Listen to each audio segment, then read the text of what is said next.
Welcome to Live DAF, your online DAF Yomi Shir. Shalom Aleichem and welcome back. Today's DAF HaYomi is GITTEN Chaf Tes, and we are on the last line of Chaf Ches Amud Beis. Referring back to the Mishnah, where we learned about Cheskas Chai. So if a person is known to be alive today, he's presumed to be alive tomorrow as well.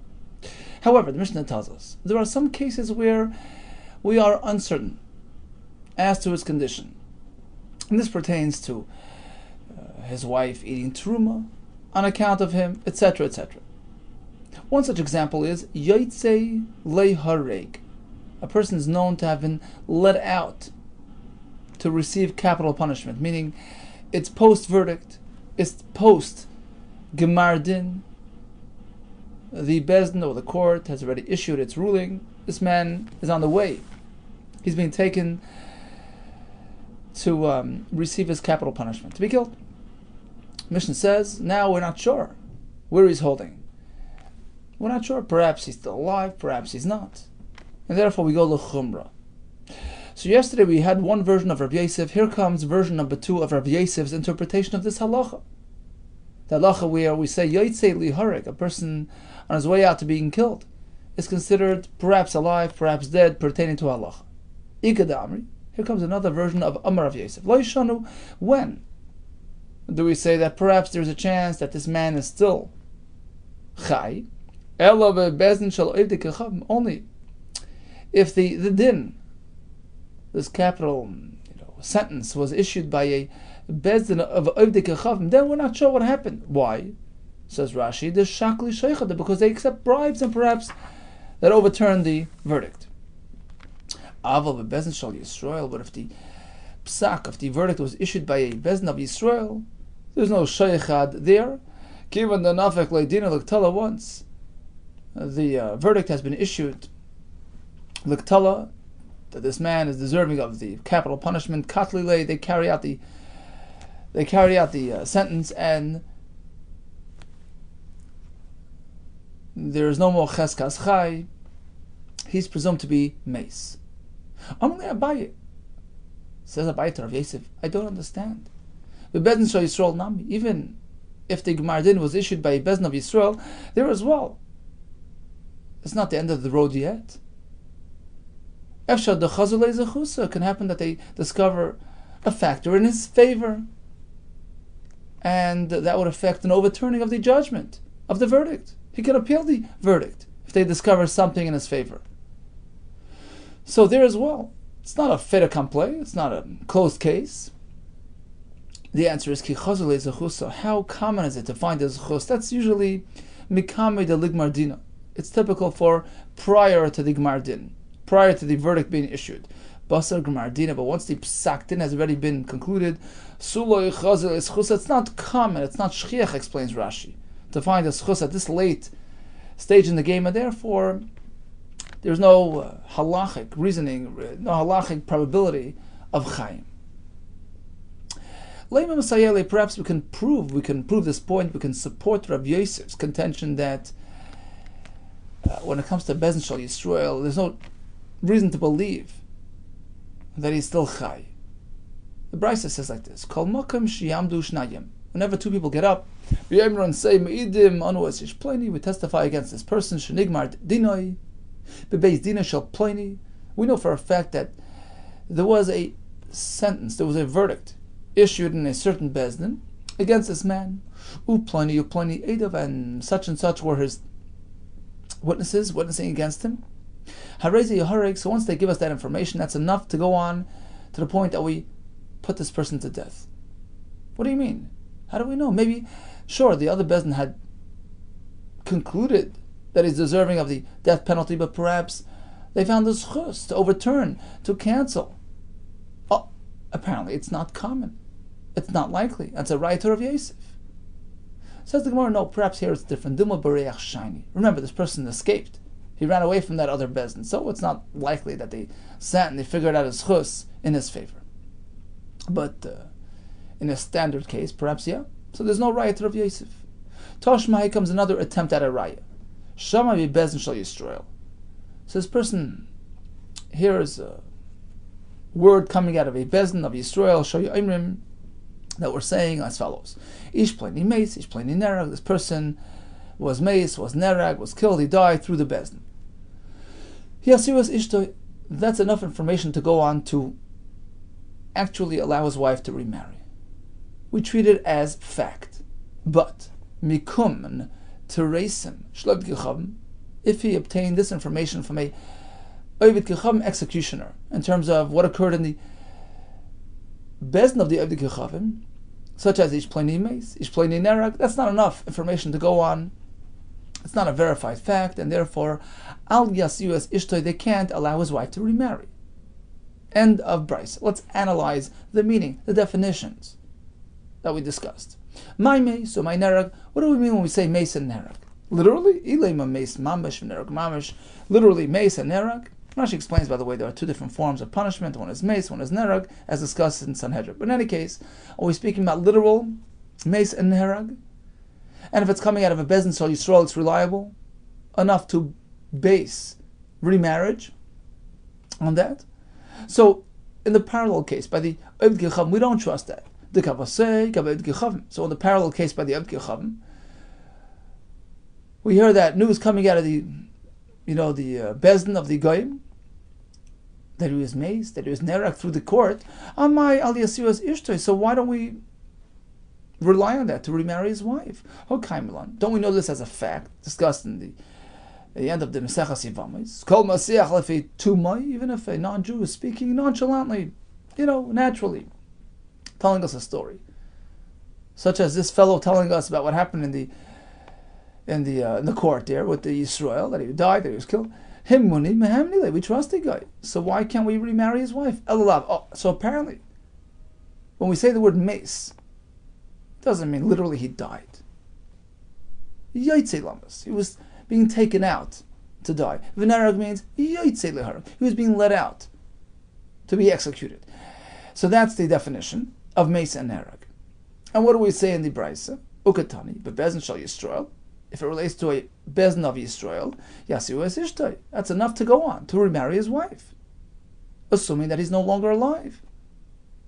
Oh, a writer of Yosef. Once we have a psak din, we don't presume it's been overturned. It's not likely. It doesn't pose a concern. Responds the Gemara, Lo'olam meis mamish. No, perhaps the definition of meis means actually meis. V'nerag means mamish. Coming out of a Bezdin Shel Yisrael, it's reliable information, his wife can remarry. No, regarding your question, the Kavasei Ovid Gechavim, in the parallel case by the Goyim, who are also reporting as such, it's not reliable. The question was, why not? Don't we know this as a fact that we trust a guy if he's not known to have a personal interest, a personal agenda? The Kol Mesiach Lefi Tumai, right? Hemuni Mehemni. So why don't we believe the kun Tumreisin of the Goyim? Answers the Gemara, here it's different. This is not without agenda. We trust the Ovid Gechavim when he's relating to us, information that doesn't relate to him personally. Then we assume he's just being objective, saying it the way it is. But regarding something which they have a personal connection to, they're personally involved, such as this executioner, boasting about the fact that, our courts uphold justice. They are known to promote their falsehood, then you'll never know if it really happened or not. So bottom line is, according to this version of Rav Yosef, even a Yotzei Liharig is not 100% sure that he is actually dead, because, as he explains, in the Bezdin of Ovid Gechavim, you never know. Until the last minute, maybe there was some sheikhad under the table given to the judge to overturn the verdict, and therefore you never know. But Bezdin Shel Yisrael, chances are, if that was the psak, it was carried out. We tried to bring some rayas, which proved to be unsuccessful. Okay, continues the Mishnah. How may we get Eretz Yisrael? So we have a messenger delivering a get in Eretz Yisrael. There's no need to say b'fan nechtam, as we all know. So now he got stuck on the road. V'chala, he's unwell. He can't, continue and carry out his mission. So he wants to make another shliach to conclude the delivery. Hareza mishalcha b'yad achar, no problem. He can go ahead and appoint his own messenger. He doesn't need, Bezdin's official, formal, stamp, their involvement. Because remember, there's no befana nichtav here. All he does is take the get, give it to the next fellow, please deliver it to the address. But if it's plenty, but if the husband had asked the original messenger, please, when you deliver the get, retrieve my family heirloom, that nice kiddush cup we have, please bring back the chayfetz from the isha. So make that exchange, give her the get for the chayfetz. Then it's something that perhaps he's particular about. And he wants this person to do it, not the other person. Then the shliach has no permission to relay this mission to the next person. Perhaps the husband is uninterested in having his pikadon, his deposit, sitting in the hands of a stranger. So this shliach must carry out his mission and doesn't have rishus to pass it on to the next person. Now the Gemara will have two approaches, two ways to explain this halacha. Is it a financial matter? Is it like a choshen mishpat matter? You can't allow another person to take hold of the husband's possession without his permission. But it's not necessarily a get issue. Whereas the other pshat, Rabbi Yehuda learns, it can perhaps sometimes become a get issue, which will invalidate the whole get, as we're going to see in the Gemara. Okay, so bottom line, a person maybe get Beretz Yisrael, and he was chala, he's unwell, can't continue. He goes and makes another shliach to conclude the mission. Amar Rav Kahana, chala tanan. The Mishnah clearly relates this to a case of chala.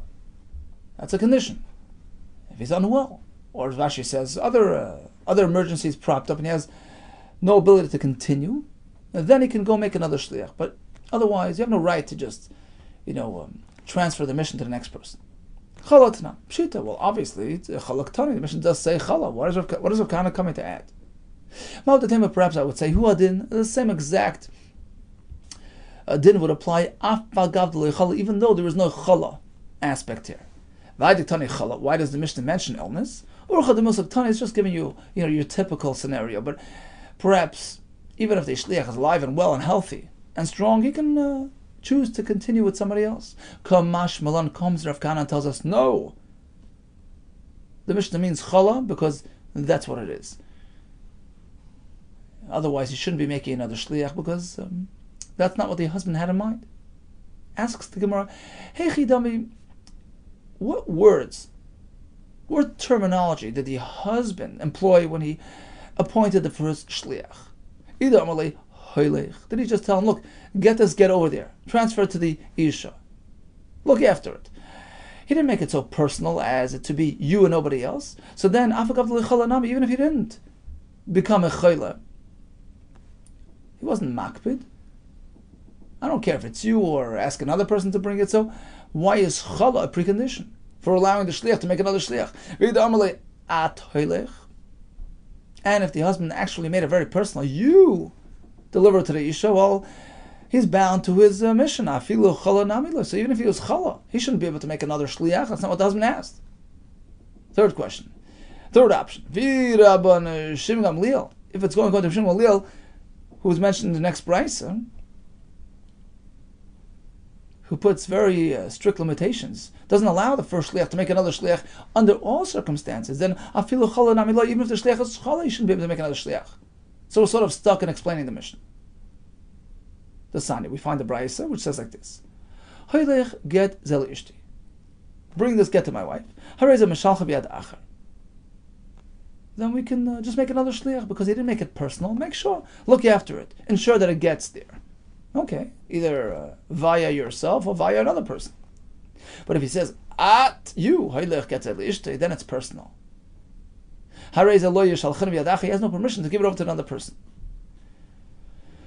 Whether we use this form of expression or that form, shliach number one has no permission to make another shliach. So that takes us back to the kasha in our Mishnah, which allows the shliach to make another shliach if he was chala. The question was, well, what lashon did the husband use? If it wasn't the personal lashon, then even without chala, it's mutter. If he did use personal language, then in all circumstances, he can't make another shliach. And if it's going to Rabbi Shimon Leil, once again, the first shliach has to conclude his mission. We have three terutzim, three options to explain our mission. If you want, I'll tell you like this. Hailech is what the husband said. He didn't say at, he said hailech. But still, don't think the first shliach has a blank check to just do as he wishes. Even the Brisa meant that it's only if he was chala. So, if he falls ill, he's unwell, and he can't continue, then he can make another shliach because the husband used general terms of hailech. Just get it over there. But you need the condition of chala to allow it. Otherwise, he has no rishus to make another shliach. Another option. The Mishnah is speaking where he said, at hailech, you bring it. But it still doesn't limit him all the way, v'chala shani. So if he's healthy and well, he has no right to make another shliach. But if he is chala, of course the husband would have been okay for him to make another shliach in a time of chala. A third pshat can be Rabban Shimon ben Gamliel. The Mishnah is following that shita. And the question was, well, according to him, you can never appoint another shliach. No. Only if he is well, he shouldn't do it. V'chala shani, if he is chala, such as in the case of our Mishnah, even he would agree, even Rabbi Shimon Gamliel would agree, is authorized to make another shliach. Tonight we learned in our Mishnah, Hamevi get Beretz Yisrael, v'chala, right? Hareza meshach b'yad acher, person's delivering get in Eretz Yisrael, he's unwell, he can appoint another shliach to complete the delivery. Asks the Gemara a kasha. V'raminu, we have a kasha. Omar l'shnayim, tenu get l'ishti. Husband turns to two people. Tenu get l'ishti, give the get to my wife. So, get hasn't even been written yet. So in this case, even though he didn't say kiss, he didn't say right, he says tenu. That's what he meant. He meant, obtain a get, procure a get, write a get, and get it over to my wife. Or if it's three people that he was turning to. So if he would have told them tenu, perhaps it's like, we treat them like a bezdin.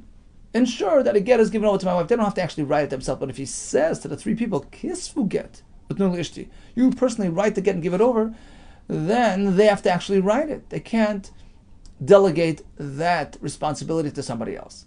Okay, so that's the halach. Only they are allowed to write the get, because that's what the husband asked. They can't ask a shliach to carry it out for them. Right? So we see clearly that a shliach can't delegate his responsibilities to another shliach. And that's a steer to our Mishnah that shliach number one can make another shliach. Rabbi, big difference. Hasam tamama. You know what the reason is? Over there's a special concern. Mishum bezoin the Baal. Rashi says, Olav lichtav es haget. Typically the husband has to write the get. That's his responsibility. Apparently he's illiterate. He can't write. He doesn't want people to know about it. He doesn't want to become public knowledge that he has deficiency. He can't write Hebrew. So he's asking these friends of his quietly, take care of it. Write it for me. And of course, he's unwilling that they go ahead and delegate that to somebody else, and it becomes public knowledge that my husband is unable to write GITTEN. It's embarrassing. So there's a special factor over there. But over here, in our Mishnah, with the shliach delivering, it doesn't reflect badly on the husband. He's just sending a get. What kind of payday is there? So why would he care if shliach number one passes it over to shliach number two? Rav Amar, he gives another pshat. Why it is that when you send a get with shliach number one, he can delegate it to shliach number two. But when it comes to instructing, write a get for my wife, it has to be them and nobody else. Rav Amar Mishum Mili Ninu. Keep in mind, in the case of the instructions, kiss forget lishti. What is he doing? What is he giving them? Nothing. Words, instructions. Words are not tangible. Umili loy mimser on l'shliach. Words aren't something that you can take and pass on to the next shliach. They got the instructions. It's their responsibility. They can't take those words and pass it on to the next. Okay, the husband gave us these instructions. Please take it from us and carry it out. It doesn't work. So that's why over there, they can't delegate it, but by us, with the actual get being handed to shliach number 1 for delivery, he can take that get and give it to shliach number 2. You finish it for me. Now we have Abaye's pshat, the kpeda, the embarrassment factor, and Rava's pshat, the mili lemimsaron factor. Might be now any difference in halacha between the two pshatim. It could be now there's a big difference. Shliach matana. Suppose he asks somebody, he asks to Adam, please write a gift document, shtar matana. Oh, can they pass that responsibility on to the next person? So let's think. According to Rava, no, because it's just mili, it's just words that they got from the husband, from the one giving the gift. That can't be passed on. So the same limitation that applies to get applies to matana. Whereas according to Abaye, there's no concern of bizoin here. The husband's supposed to write the get. If he can't write, it's bad news. But the noisin matana isn't meant to write the shtar matana. It's not his responsibility. Rashi says, in fact, the makabel matana is supposed to pay for the shtar. So it's totally not his responsibility. So it's not embarrassing at all for him, whether or not people know that he's not writing it. I'm not supposed to be writing it. So it doesn't reflect badly on him and his inability to write. Okay, we looked at Rabbi Shmuel, and this same machlekes was actually discussed between Rav and Shmuel. Rav Amar matana eina get. Rav says matana is not like get, because he's working with Abaye's embarrassment factor. It doesn't apply by matana. Shmuel Amar, he goes like Rava. It's more of a halachic issue. Mili lemimser, and you can't pass the words on to the next shliach, and therefore matana, instruction to write a get matana is just like the get. Harei ki get, and you have to do as instructed. You can't pass it on to the next person. Okay, so the Mishnah again says that you can actually delegate to the next shliach. We said that chala is a condition, and we discussed other forms of delegation, which ones work, which one don't.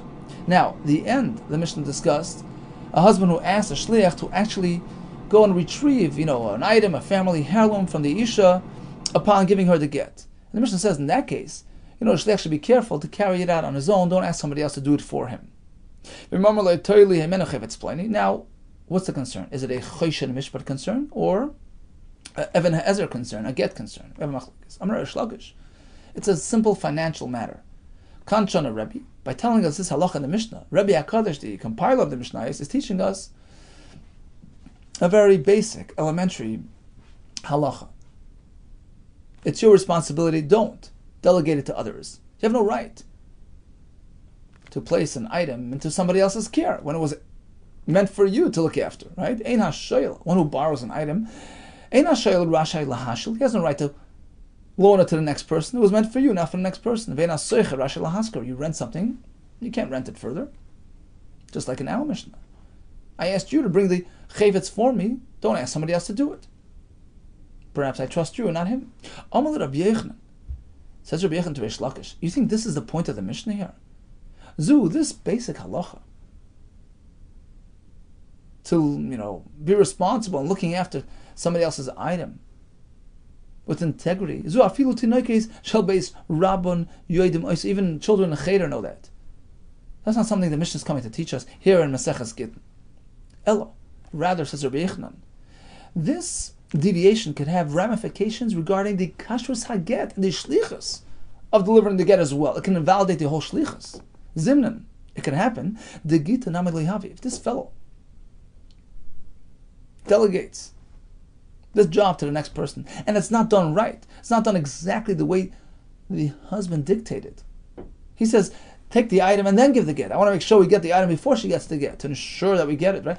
So for example, if he dictated as such, and it wasn't carried out properly, which, chances are, it could happen if it's being delegated from person to person, the instructions were not relayed properly or received properly, then you have an issue with your shlichus haget, the whole get becomes batal. Zimnan the gita namali. Why? The nasa kimisha amar. It's as though the husband tells the shliach, I want it this way, not that way. Al tegash el babayis, divorce her on the first floor. V'gish b'aliyani. disregarded. He went up to the second floor and gave it a get there. It doesn't work. Al Tagash El Bimin, or give her the get with your right hand. He uses his left. It doesn't work. The shlichus is cancelled. Here as well, sometimes you could run into trouble. And that's why don't pass it on to the next person. And the Gemara explains, when can we have trouble? Now, the Kuliyam all agree, in the following case, it will be okay. Let's say the wife went out to greet the shliach, and she, first handed him, he offered him the chayfetz, the heirloom, and then, and then she received the get from the shliach. Of course, it was done right. Of course, it would work. Of course, it works. It's a perfect get, even though the shliach should not have delegated this job to the next person. The husband is not interested in the other person having his that. But okay, that's a lack of integrity. But in terms of the shlichos aget, it was carried out properly. The item was taken before the get was given over. Okay, keep pligi. When do we have this discussion, this machlekes between Rabbi Yehuda and Rish Lakish?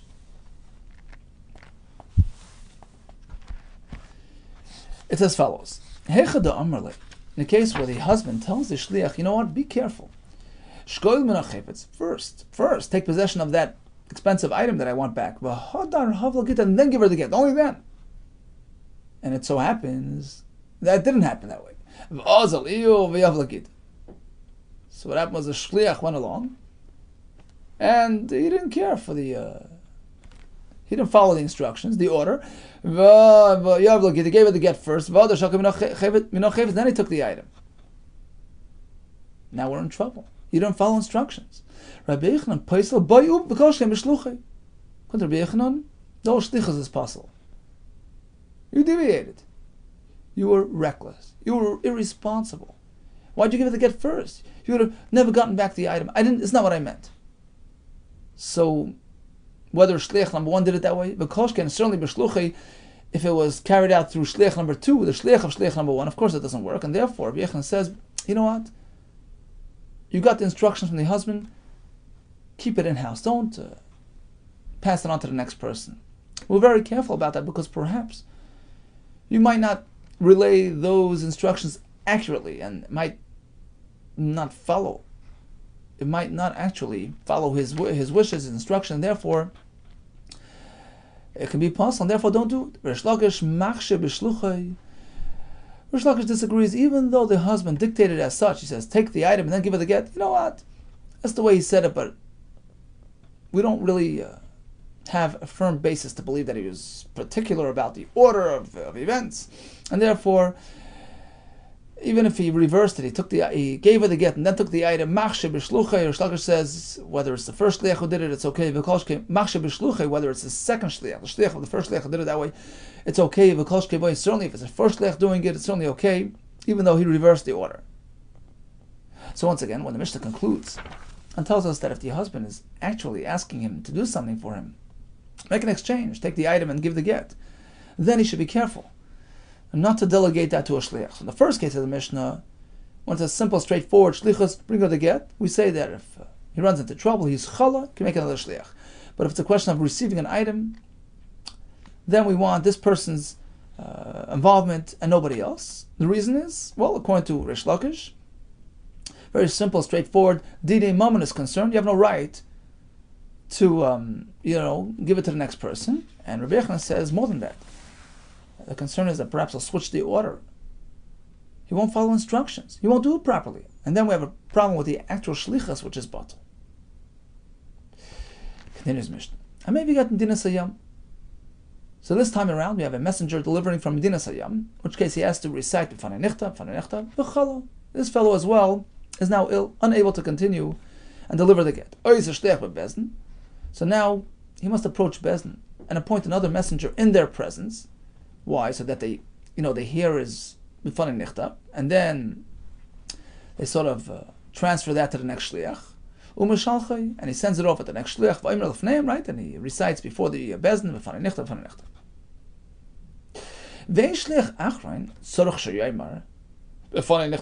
But you should know that the next shliach doesn't have to say the same chant. All he has to say is, look, I don't know, I was appointed by Bezdin. Elohim, he says, shliach Bezdin ani. And Rashi says, Mistama Bezdin did it properly, with a proper Fananichtav, said by the first shliach. Amrle Rabbanon turned La'avimi, who was Bray the son, the Ravo of Ravo. Boimine Mirabi Avo. They asked Avimi, the son of Ravo, to ask his father as follows. Shliach, this shliach. Okay, so now we're holding at shliach number 2. Right? The Mishnah speaks about a shliach who was chala, who made another shliach. So this shliach number 2, mashvi shliach, he runs into trouble. Can he make another shliach, shliach number 3? Or not? Or does it stop at number 2? Because number 2 is sort of an extension of number 1, and it stops there, or it could just, go on perpetually. Amr Lahu, he turns to them, he says, look, that's not a question. You shouldn't have this question to begin with. Look at the Mishnah. Take a close look at the lashon of the Mishnah. Look, the Mishnah says, Eina shliach ha'acharoin, the last shliach. Doesn't have to say, before the nichtav. All he says is shliach beznani.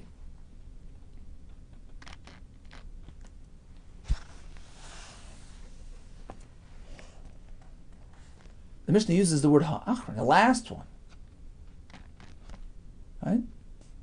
Instead of saying the second one, we'll say achron, the last. Apparently, there could be a long list of shluchim. Mechlal de mashvi shliach. Apparently, shliach number 2 can make a third shliach, and so on and so forth. As long as they do it, through the bezdin. So that's not a question. Elokiti boy lechu. Oh, but what is a valid question?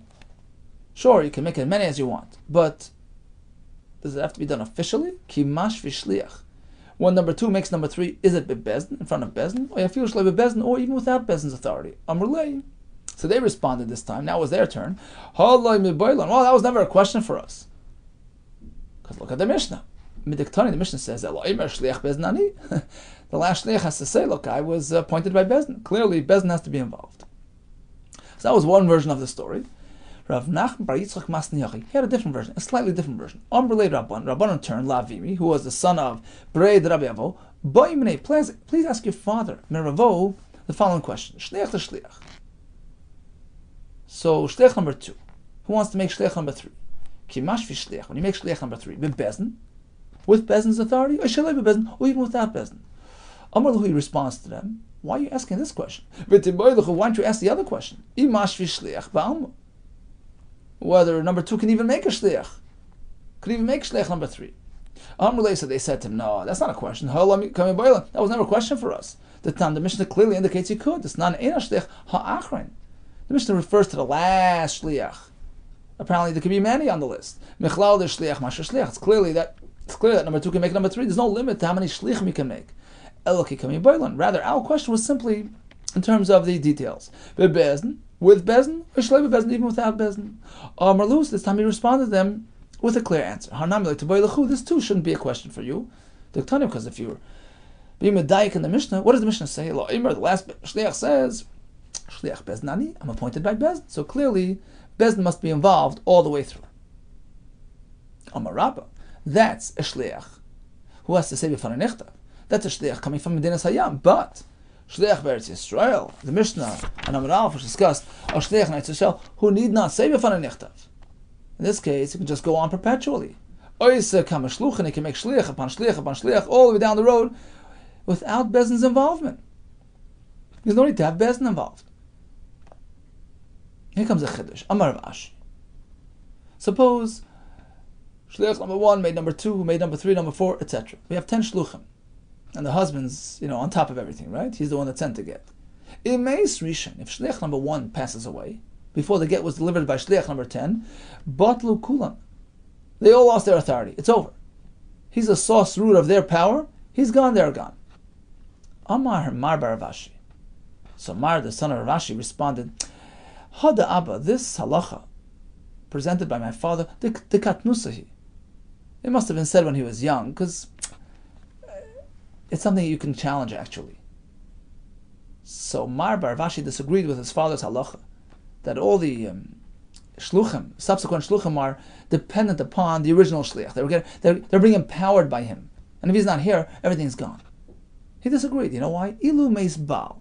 Who's the real empowerer? Who's the real source of all authority? The husband. He's the one issuing the get. So if the husband passes away, midim eshasha isbehu, you think anybody over there has any power? Of course not. Kulu mikayach man ka'asu. Where they're getting their energy from? Mikayach the baal ka'asu. They're being enabled by the husband. Ultimately, they're all serving the husband. So he says it's up to the husband. If he's around, fine. Otherwise, it has nothing to do with the shliach number 1, shliach number 2, or number 3, number 4. The husband runs the show. He pulls the strings. If you say labav, the husband's alive and well, isnu lekulu, then all the shluchim have their power to continue doing their shlichus. Let's say labav, if there's no husband, then you're in trouble. Isnu lekulu, and then they all lose their power.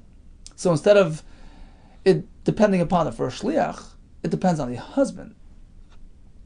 Says the Gemara story. There was a story about a fellow, the shadar la gittel. So he handed the get to the shliach for his wife. So what happened? Omar shliach, the shliach turns to the husband. He says, "Look, I wish I can help you, but sorry, lo yadana, I'm not sure who your wife is. I don't know who she is, and I'm unable to carry out your shlichus."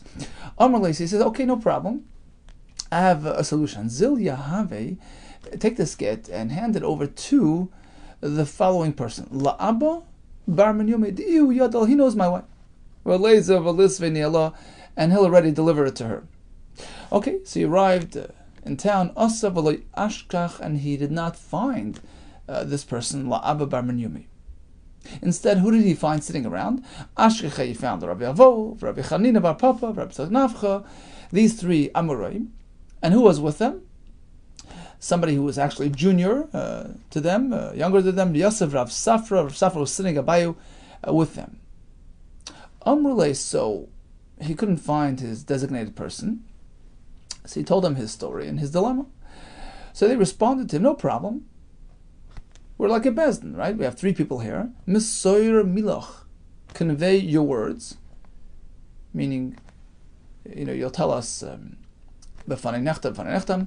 comment on, do that in front of us, and we'll hold on to the get and hold on to your words. The chiyesi Abba bar menyumi, so that when Abba bar menyumi, your intended shliach, shows up, nesvine lei, will hand the get over to him and appoint him as the shliach, and he'll already give it to the wife. Amalu Rav Safra, so Rav Safra, upon hearing this, responded to them, "How could you do this, shliach? There's a problem, a technical problem. This shliach that brought the get over here, he is a shliach sheloi nitan legerishenu. You see, he was never asked to actually deliver it to the wife. Initially, he was asked, but then he turned it down. He says it wasn't practical. I'm not sure who she is. So his job sort of changed. His role was limited to taking the get and giving it to Abba bar menyumi. And therefore, explains Rashi, it's not his responsibility to actually have the get delivered to the wife. So how could he go ahead and make a new shliach, these 3 Amoraim, that they should hand it over to Abba bar menyumi? He's not authorized to do that. He has one job. Give it to Abba bar menyumi. That's it. So that was his kasha. So it's different than your standard shliach discussed in the Mishnayos here, where his job was really to get it over to the Isha. He's unable to, so he makes another shliach to conclude the mission. But here, his job was strictly limited to handing the get to this other person who will take care of the get. So he's not authorized to make intermediary shlichim, all kinds of other shluchim on the way. So they were embarrassed by this question posed by Rav Safra. He sort of proved them wrong. Amar Rava, so Rava says, yeah, that's what happened. Kapchinu, he sort of cut off their legs, sort of undid their position. Rav Safra did that. The Tlasa Rabbanon Smuchi, to the 3 certified Rabbanon. Amar Rav Ashir, Rashi disagrees. He didn't prove them wrong. But my Kapchinu, in which way did he prove them wrong? Mika Amarle.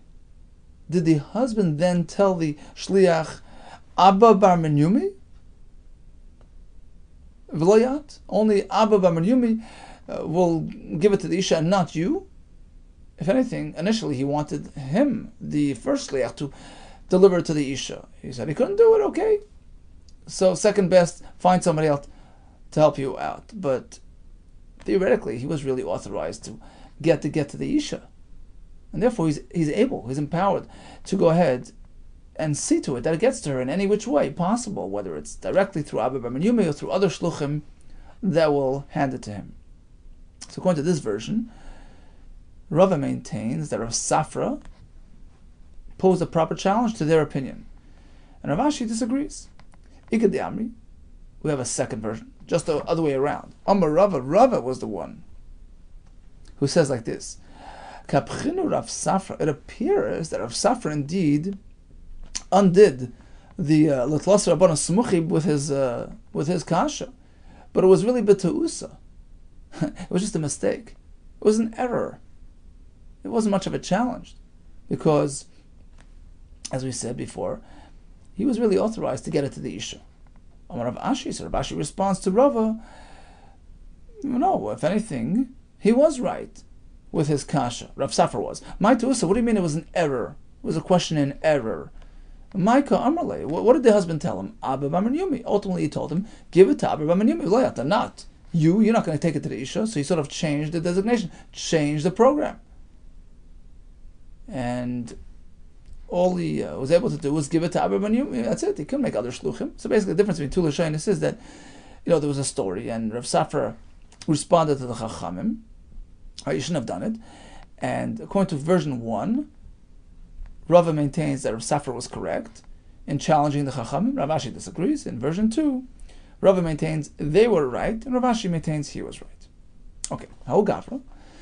Another story with similar repercussions. Hau Gavra, the Shadalo Gittel. So this fellow sends a get to his wife. Amalei l'shliach. He tells the shliach, 1 second. We're going to wait 30 days. Hold on to it for 30 days. L'tisvei ne'ala ad tlasin yomin. Don't hand it to the Isha until 30 days. Okay? Itnas begoit lasin yom. Shliach ran into some trouble, some emergency within 30 days, realizing that he's not going to be able to make it to the Isha, at the proper time. So he wanted to make another shliach to carry out the job.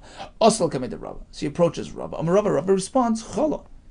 Tamamai. Why does the Mishnah say that when a shliach is chala, when he's ill, he can make another shliach to continue the delivery? What's the reason? Mishnah Da'an is because it's an emergency. It's out of his high nami yanas. So this fellow is also experiencing an oines. Amrle, therefore, he tells him, look, Mesoyer milach kamed done. You can go ahead and recite your B'fanei nichtav, B'fanei nechtam in front of us. The bezdin, the labasat losin yom, so that when 30 days are up, mashvina shliach, we will appoint another shliach, v'yav leini Allah, who will give her the get. Amur le Rabbanan le Rava. So once again, we have the same problem. Rabbanan asked Rava, how can this first shliach make another shliach? For shliach shaloi nitan legerushin, who realized that the first shliach was not empowered to give the isha the get now, before 30 days. So at this point, it's premature. He's not yet a shliach of gerushin. So, how can he go ahead and appoint another shliach to carry out the mission? At this early stage, at this early point, within 30 days, he himself was not empowered to give the get. Amalhu Rava responds, no, it's not an issue. Kimon de labasat losin yemen. You see, once 30 days pass, matzim megarush, he can give the get. So, in reality, technically, he's really a shliach of gerushin. He was asked to deliver the get and divorce his wife after 30 days.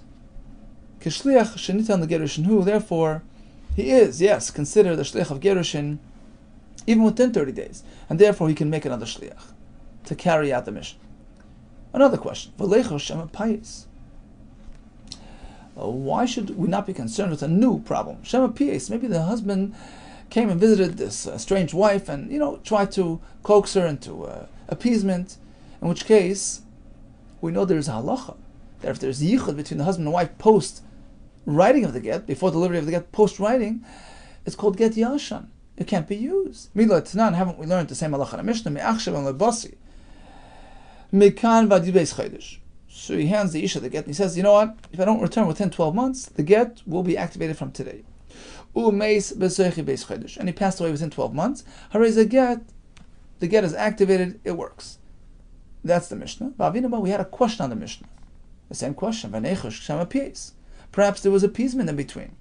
How can we use it? Now Rashi points out, this concern doesn't apply to every get that's being sent long distance. Well, maybe there was some sort of change of status. No, we're not choishish, because you realize when the husband sends it from long distance, from afar, he has no idea how long the shliach will take to get there. He's not going to just start running after and try to appease his wife. For all he knows, by the time he gets there, it's too late. But in this case, where it was a 30-day delay or a 12-month delay, the husband knows good and well that he has time to work things through. So perhaps he attempted to change things, and there was a chashash of get yasham.